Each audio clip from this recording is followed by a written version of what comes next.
المرسلين وعلى آله الصالحين. We have decided that we're going to talk about a beautiful subject, which is about the love and tranquility in the family. And we know that the family issues are on the top of the issues that people are always concerned about outside the Muslim countries, because it has the biggest share of their needs and their daily activities. And actually, there was an incident that forced us to make this our topic, inshallah.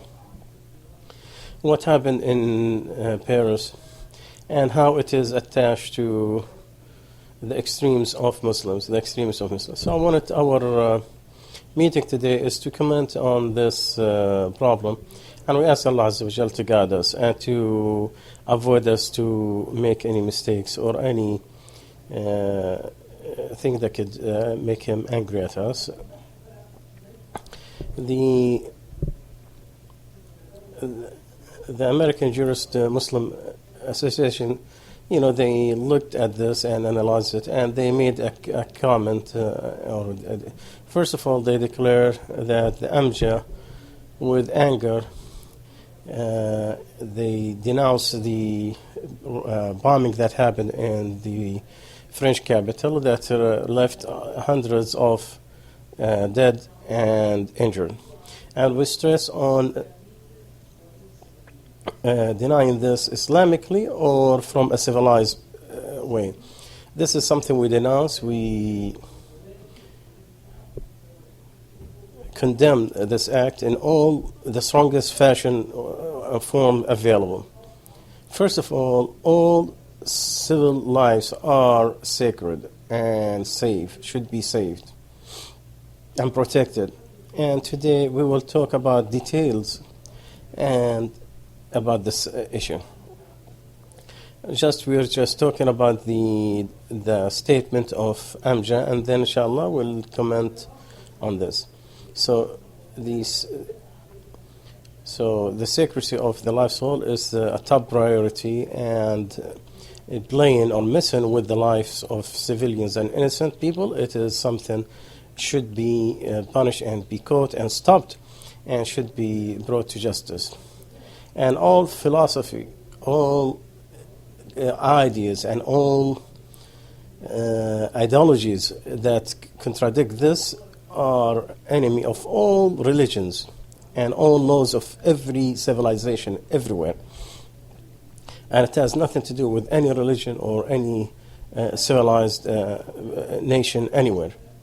And terrorists are a complicated thing sometimes, whether it is the terrorists of states terrorism, or organized terrorism, or the individual ones.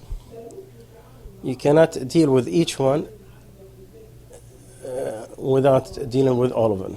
So to combat terrorism in totality, we have to look at all forms of terrorism and try to look at it from a justice point of view and fairness, with no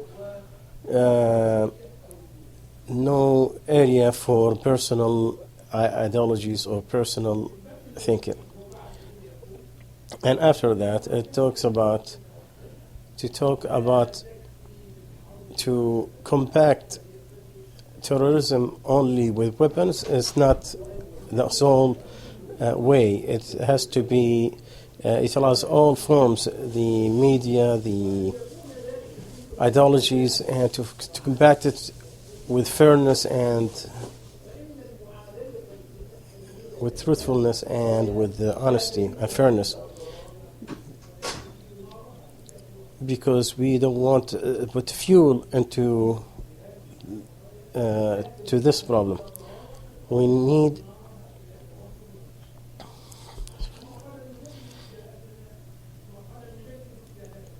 and we condemn this act. It does not matter to whatever source that they claim that they belong to. We condemn this from a religious point of view, a political point of view, from individual as human being too. And we give our condolences to all the victims and to the communities that happen. And we ask Allah Azza wa Jal to put peace on earth and to guide the leaders everywhere to bring justice and fairness and peace and tranquility to all communities everywhere. So peace will come back again to the injured earth that is suffering from these injustice acts. So humanity that is suffering from these acts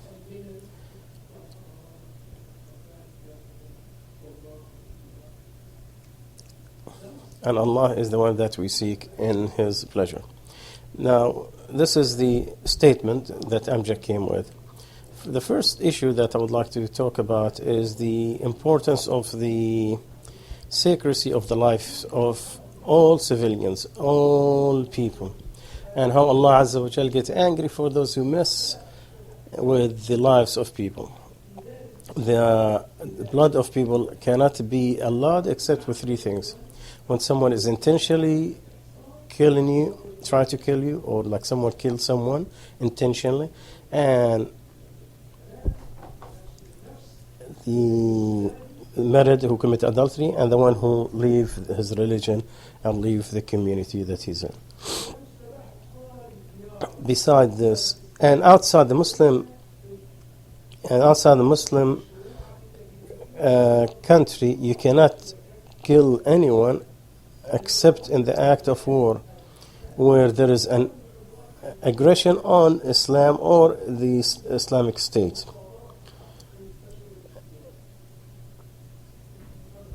And we distinguish between the legitimate war that we all know through history and the holy war that is known in the Western ideology, which is to make people hate a certain religion and to force them to enter another one with the force of sword. We have a rule. Allah said in the Quran, there is no compulsory in Islam. You cannot force someone to accept the religion Islam. It's been distinguished the right from wrong.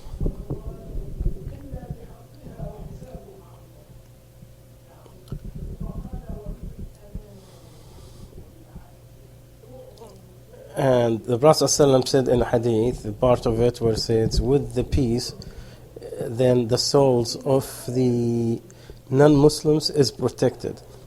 And I want to stress that today, that the whole entire earth, every country, every human society, they entered in a peace treaty with each other, whether through individual treaties between those nations or between the declarations of the United Nations.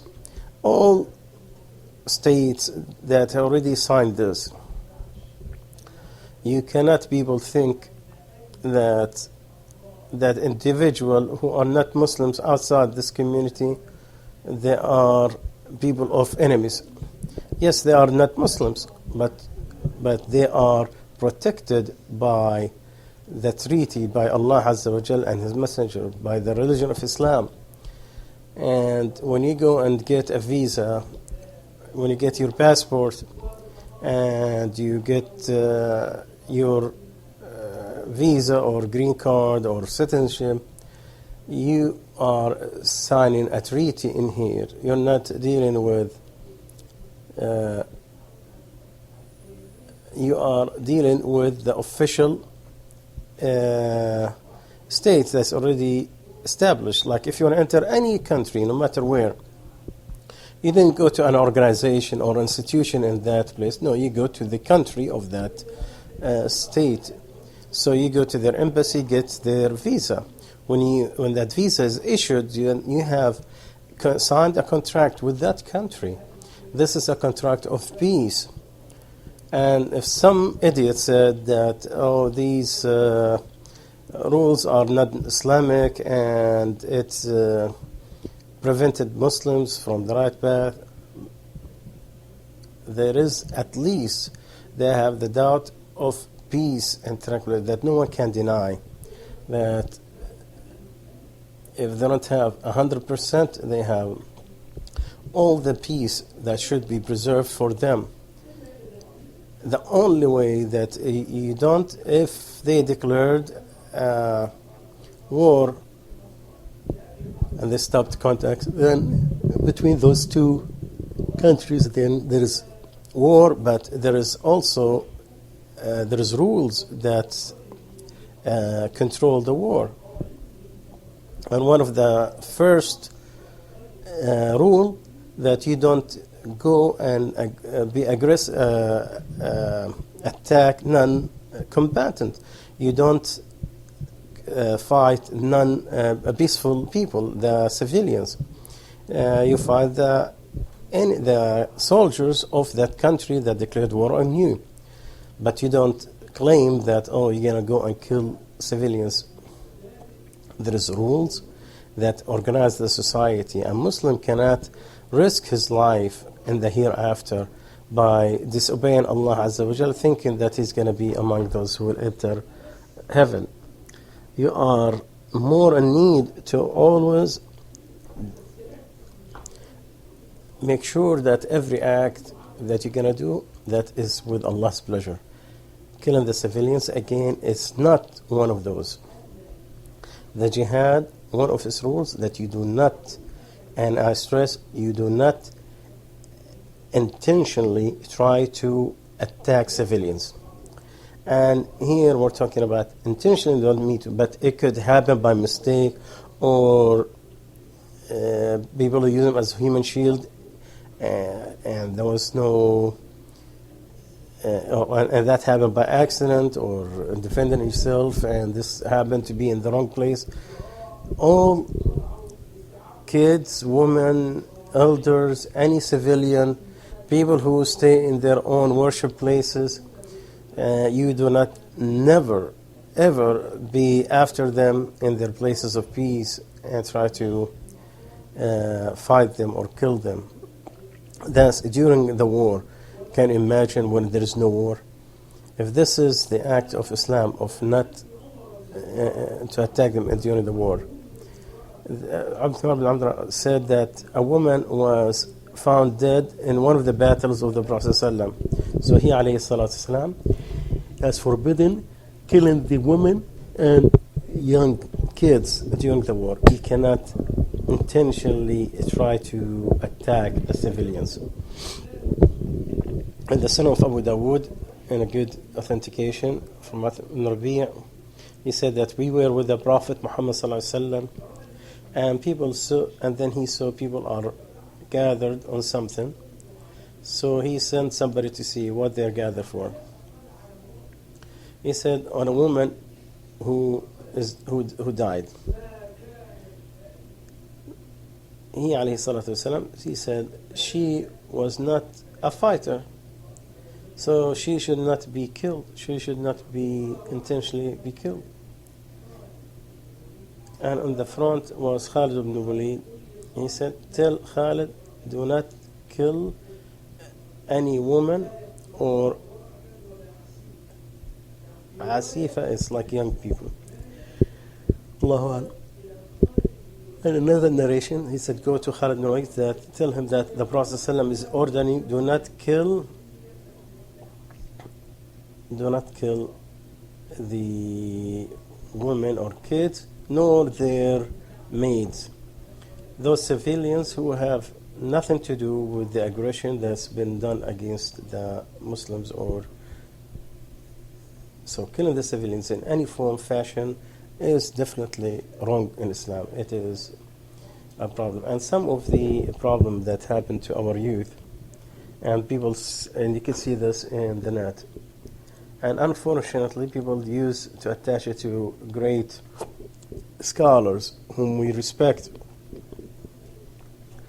But these kids, they change the words of the scholars, or they misinterpret the verdicts. For example, a question came, said that it is spread in the net, there is no secrecy to killing the civilians from any country that is fighting Muslim countries. And so they're not safe because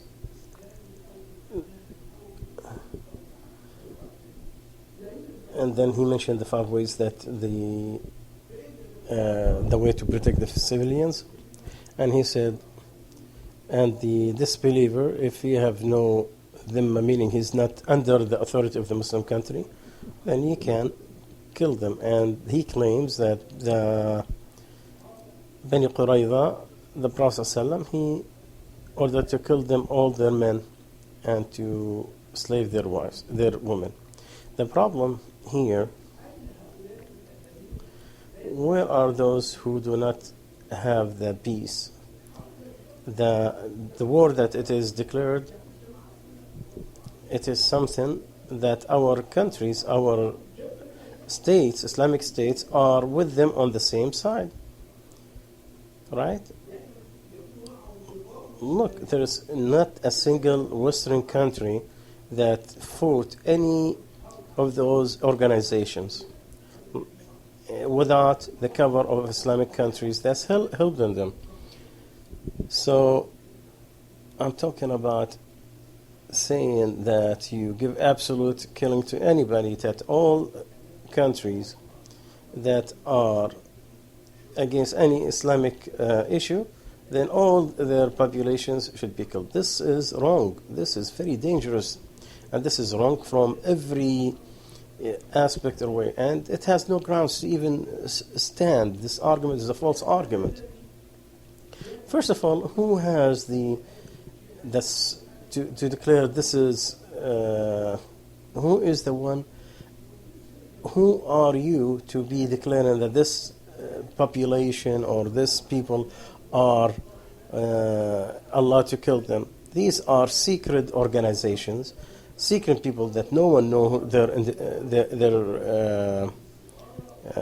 identity, and they hide somewhere underneath the ground somewhere. They hide behind veils. So, but when you came to this country, you came to this country with a visa. This is a contract of peace. Whether it is a green card or any types of visa to enter this country or any other country. In fiqh, in Islam, these are peace contracts that you have signed, and you cannot, under no circumstance, to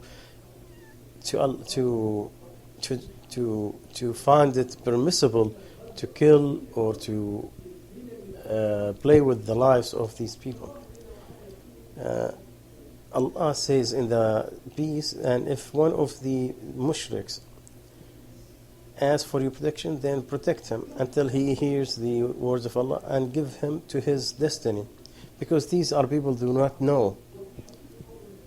And the hadith of the Prophet ﷺ, that the Muslim have one dhimma, one contract. So whomever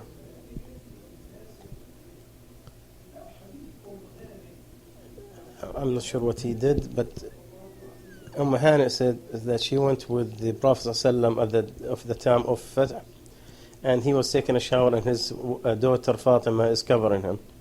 He said, "Who is this?" She said, "I'm Hani, daughter of Abu Talib, his cousin." So when he finished his ghusl, he went and prayed 8 rak'ahs in one garment. When he left, when he finished, he said that my brother said that he killed a man that I gave him protection. He saw then we are protecting whomever you are protected, Hani. The scholar said, who is the one who gives the peace? The visas are given by countries that, in some people, they get invitation to come in to visit this country, or to, whether it is for a visitation or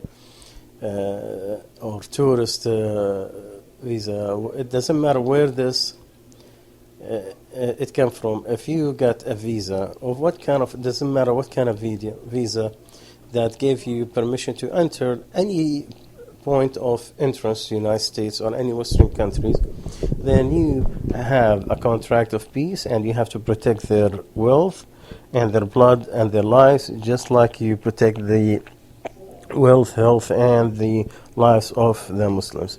And also, they are the one who also protecting your lives. Anytime you call 911, they will come to you. They don't distinguish whether you're a Muslim or non-Muslim, or you're white or black, or you are a foreigner or you're a citizen. So anyone who calls the police, he will find the police will come to his safety, to come to his help. The rule, again, to claim that non-Muslims outside the Muslim countries, they are allowed to kill their lives, that is wrong. This is a wrong philosophy. This is a wrong ideology.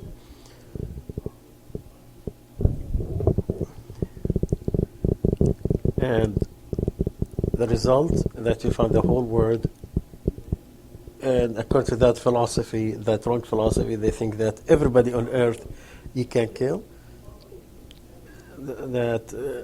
You will find this is wrong, and the one of the most people who suffer, nobody suffers more than Muslims in this, because Muslims who are very weak everywhere. So if you open this door, then you have opened gates of hatred and test that you have no burden.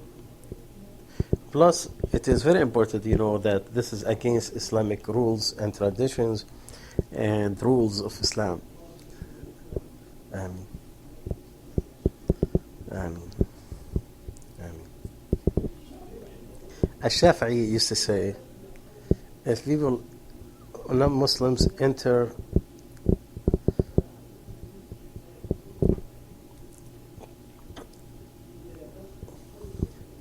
if the Muslims enter the non-Muslims safely, they are safe until they leave them. They cannot betray them nor to be aggressive on them or to do them wrong. Now, if we go back to the statement of Amja, that the first rule, that protection of the lives and souls of civilians, it is sacred in Islam. The believer, he is protected by his faith, and the non-Muslim is protected with the treaty, even with the doubt that they are in peace. It is said, if we have opened our Quran and we called our men and we have swear that we will not leave until we fight this area, but the other people, they thought that when we opened the Book of Allah that we are asking them to give them peace, with that wrong thinking, they are safe, even though the intention is to fight them and to fight them. But just because the other side thought this is a peace, a sign of peace, then you give it to them, because humans, as everywhere, a society cannot be organized, life cannot go through unless there is rules of peace. Muslims are everywhere on earth. Don't think that you can attack the non-Muslims and not think that the non-Muslims cannot attack the Muslims. Just like you think they have soft areas to attack, they are capable to attack double. Like after 9/11, what was the result for the Muslims? It was a disaster for all Muslims and Muslim community. We are still suffering from 9/11. No matter how you calculate it, no matter how you look at it, look at the good and the bad. What did we gain from the 9/11, and what did we suffer from? You will find it brought more suffering to the Muslims and wrong ideology and went against the da'wah of Islam than with this act of 9/11 that did not do nobody any good. And before that, we need to know that there is certain principles, there is certain red lines to Allah Azza wa Jal. No one should go beyond, and whomever go beyond the lines of Allah, he has done himself wrong. You don't know. May Allah bring something else out. So all the philosophy that, all the wrong ideologies, with all these crazy philosophies or ideologies, they are against all principles of Islam, even if it is covered behind Sharia or political Islam. All these are ideologies that people just overstepped the true principles of Islam.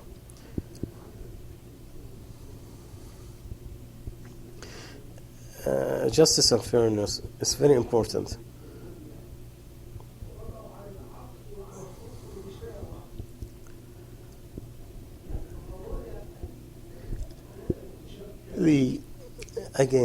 Terrorism is a complicated issue.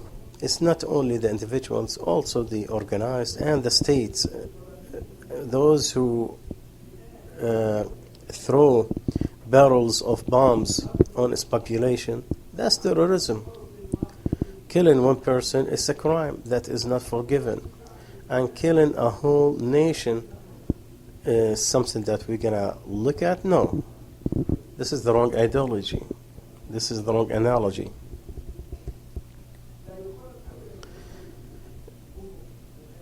You don't compare the terrorism of individuals and the terrorism of state terrorism. They're not the same, but we condemn both. We say no to wrong. Both, they are wrong.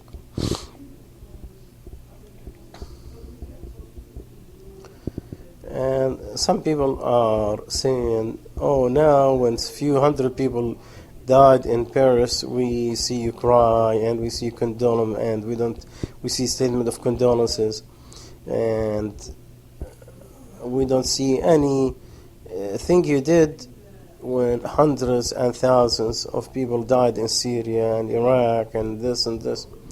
And we tell them, yes, it's true, all wrong things are wrong. We have to declare the wrong things wrong. And we have to say wherever the direction it came from, whether it's political, economical, or whatever. Allah Azza wa Jal, He had made aggression on Himself wrong, forbidden, and He had forbidden it on His slaves. Allah said that I have forbidden aggression or transgression on myself, and I made it wrong on you. So we're talking about only this issue because of what happened. That does not mean that there is not a lot of crimes that we see, whether it comes from states, and we condemn all of them. And all of it makes Allah Azza wa Jal unhappy with the person, because the secrecy of humans does not, you cannot part it. Because the definition of the whole earth is better to Allah Azza wa Jal. This whole earth, that's what's in it.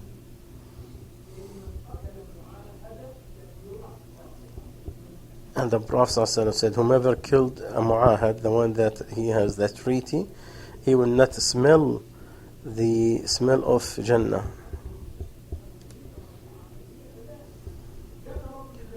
If Allah Azza wa Jal said, and whomever kills a woman, then his punishment will be hellfire eternally, and Allah has condemned him and He prepares to him severe punishment. And the Prophet ﷺ said, whomever killed a person for ahad, then he will never smell the smell of Jannah. And whomever give his slave who is not Muslims falsely, and and he has a treaty with Muslims, or gave him more than his burden, Allah's Messenger said that he is the one who's going to be speaking on his behalf at the Day of Judgment against the person who's being wronged to.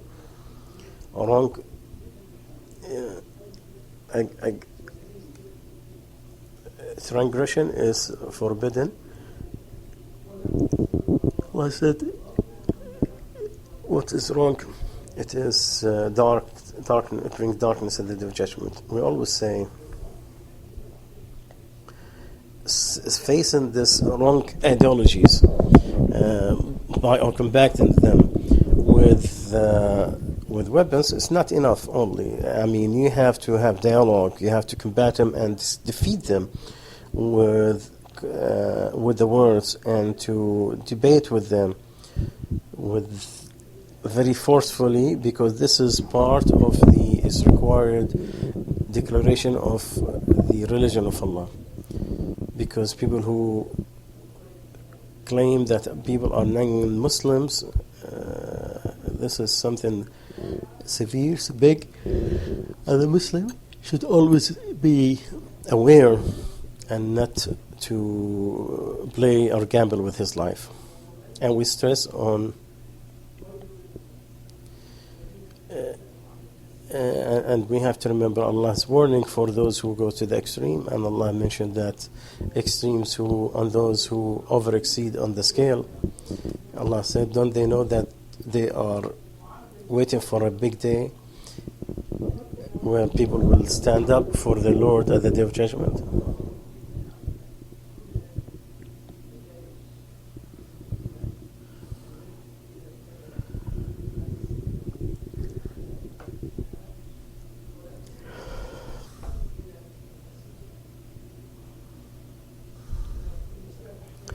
So this issue, it requires that we have to revisit all these and to combat extremism with debate, and we have to do our part and do everything in our possible, in our hand, and anything beyond our capability, we ask Allah to forgive us. But we're talking about what we are capable of doing, and we can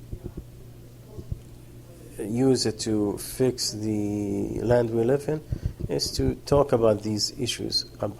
This is one of the requirements from Allah Azza wa Jal, and to remove any doubts about our religion and make sure people do not get confused in Islam. Allah said, and to have jihad with them, a big struggle, to have that big struggle. The Muslim always have to be concerned about two things: to protect Islam on the Muslims. The other one is to call people non-Muslim to Islam, and to protect Islam to people to know the standards, the fiqh, the beliefs, the characters,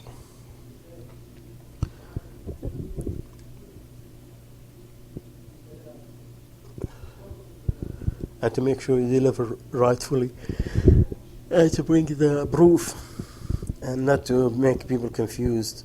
This is part of jihad. So whomever is capable to do that in any of these issues, the Prophet ﷺ says, tell about me even if it is one ayah. So whomever remember one ayah from the book of Allah and understood it, well, you do not change it from its meaning and do not hurt its meaning. You need to deliver it on behalf of Allah. And Allah said, those who does that and those who fear Him and do not fear anyone else beside Allah.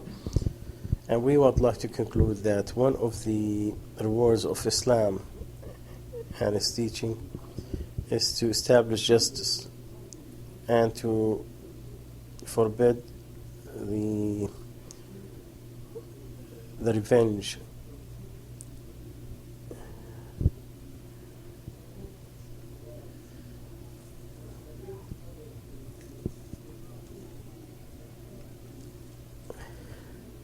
Muslims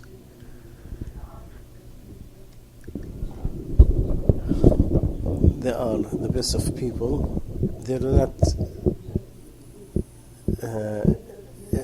they don't point fingers falsely on people, because justice in Islam is a general rule, does not stop whether it is the place or religion that's in front of you.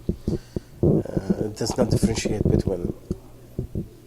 And Allah ordered that in the Quran to establish justice and fairness, and whomever is poor, Allah is sufficient for them. And another verse says, do not make the hatred of others, that you don't do justice, be fair or justice, it is better, closer to piety. And this with the friend and with the enemy, at the time of ease and the time of anger.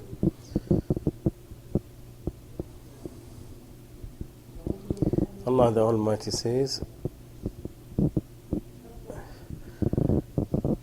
to be wise even on yourself, or the parents, or the close relatives. And Allah warns us not to follow the desires, and don't let the desire stop us from justice and fairness. At the end, I would like to make sure that these points are went through, and there will be no doubts.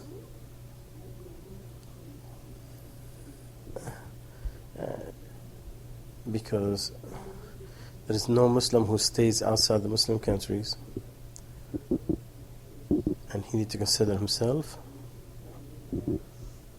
as a representative of the Prophet ﷺ, not as ambassador, or you're not ambassador to a king or a ruler or prince. You are a representative of da'wah of the Prophet ﷺ. You are the ambassador of the message of Allah, and our mistakes are counted on us more than our good deeds, and this is wrong, and this is aggression, but this is our life, and this is the character that's happening. People look at our mistakes and they emphasize them, and this is the truth. And that's why the dua used to be, oh Allah, do not make us a fitna to the disbelievers, and to save us with your mercy from the wrong with the wrong standing. So Allah said, do not make us a fitna to those who disbelieved, and forgive us, you are the distinguished, most forgiven. So whomever represents the Prophet ﷺ, and he's ambassador to his own religion, then he needs to prepare for this.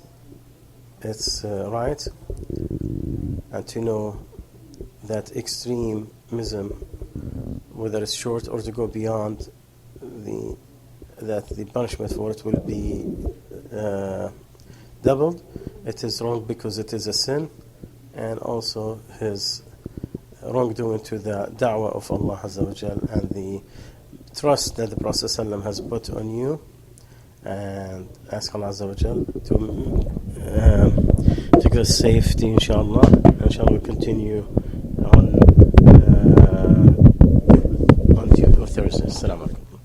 أسأل الله جل وعلا أن يأخذ بنواصينا لما يحب ويرضى، أن يجنبنا الفتن ما ظهر منها وما بطن، أن يحملنا وإياكم في أحمد الأمور عنده وأجملها عاقبة، إنه ولي ذلك والقادر عليه. وصلى اللهم على نبينا محمد وعلى آله وصحبه وسلم. مثل نوره كمشكاة فيها مصباح